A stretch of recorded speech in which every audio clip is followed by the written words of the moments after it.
Looking to be greater than the sum of this week's parts and walk off with a grand is our first couple, Anthony and Fiona.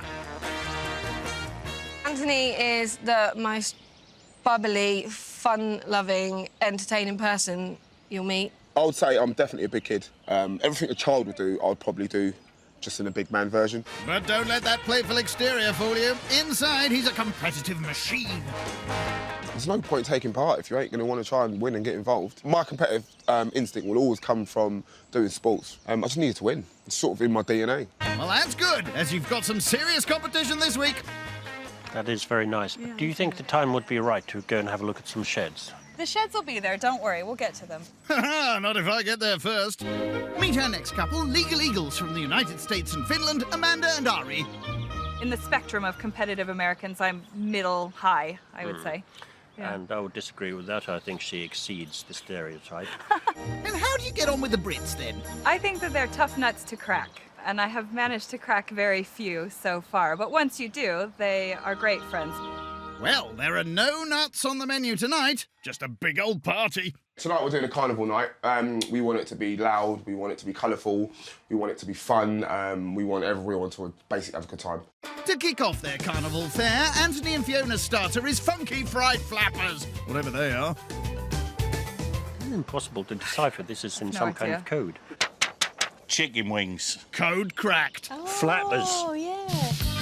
Right, who's ready for a Benish Biggin?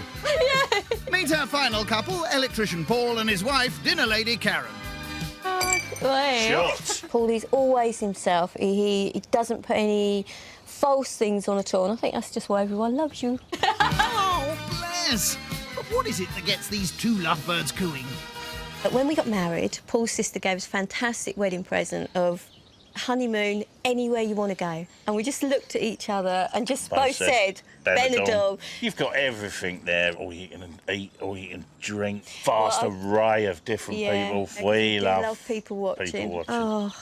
Just looking at Benidorm is your place for people watching. So I've heard. Back in the kitchen, and Anthony is, indeed, hacking into chicken wings. If you're not having some wings at a carnival, it's like, what are you eating?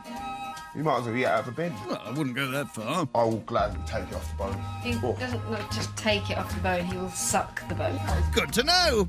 Time to add the shop-bought tropical spice. Oh, yeah, finish with this. Nice and marinated. Thoroughly seasoned, the wings are set aside to be deep-fried later. On to the main carnival catch of the day. Well, that's definitely fish. Yeah, got to be fish. Yeah. Got to be spicy. Carnival food, that's popcorn and... toffee apples and candy floss. Yeah. Wrong kind of carnival. Going to be fish and candy floss. As Fiona goes to work on the peppers and onions, Anthony embraces the kitchen aromas. It smells like doolally as it is. It's only peppers and onions, Anthony. Then it's time for some kick. It's just what we want. Now we're talking. Crikey, I hope they like it hot. Sea bass is laid out and drizzled with lemon juice. Then on goes the harissa and oil. Kind of cover it. Once you take that bite, hits back and throat. They top the fish with garlic, peppers and onions, and these will be baked when the guests arrive. Dessert, please. Eaten well, I'll let Ari read this one. Eaten mess Eve, or Ivy. Eaten messive. That's more like it. Well, I'm not entirely clear on what an eaten mess is. Is it just meringue and ice cream? Is that what it is? Yeah, plus you throw in some fruits and, and then you hope that it tastes good. Anthony separates eggs for his meringue. Oh, a little bit of shell. He's not invited to the party. You shall not enter. I'm so sorry. Fiona whips up the whites, then Anthony carefully adds in sugar. Ooh. Yeah, go for it. It looks all right to me. I think it looks great. Beautiful. Yes, like a wet, flat sheet. Thank you, Flossie. The meringue mix gets a bake-in, and it's onto the fruit. Don't make sense to have apples and pears.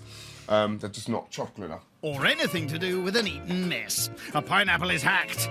Kiwi fruits are sliced. Passion fruit is pulped. And a mango is minced. Now that is tropical. The pair pile the fruit and meringue into bowls with whipped cream. Then they're put into the fridge. I think it's gone really well. Definitely. Not that I ever thought it was going to go horribly wrong, but... No. There's going to be none of that. It's not a winning menu at all. Ours is. They're trying, bless them. All right, you two, haven't you got a carnival to get ready for? Dress code for the night, come for a carnival. That suits me right down to the ground.